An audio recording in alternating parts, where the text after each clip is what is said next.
So how did you come up with the idea to start Barbershop Bucks? So I was teaching first grade in the Bronx, and I was getting a haircut in a barbershop across the street from my school, and one of my students came into the shop and sat down, and he was just kind of sitting there doing nothing, kind of looking bored, and saw this, and I said, he should be practicing his reading, right? He was my student, and I knew, and so then, I was like, well, man, I wish I had a children's book I could give him, but I didn't. And so it was kind of that moment of seeing one of my students that I knew and being in the barbershop that kind of sparked this idea for Barbershop Books.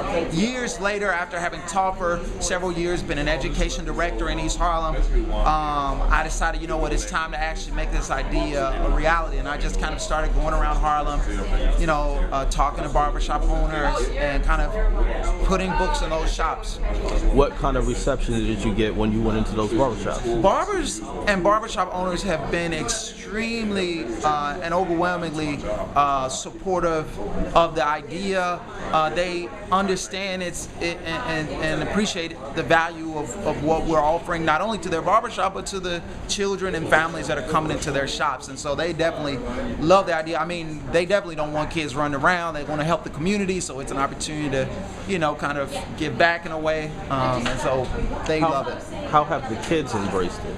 Oh, well, I mean, I've seen kids just on random days just snuggled up with books in barbershops all over Harlem. And, I've seen pictures across the country of children who are reading in barbershops. Barbershop Books has really sparked a national movement. We have reading spaces in 39 barbershops across 11 cities and 11 states. But there are lots of people who've been inspired by the work that we're doing who have decided and started doing, any number of programs around the country.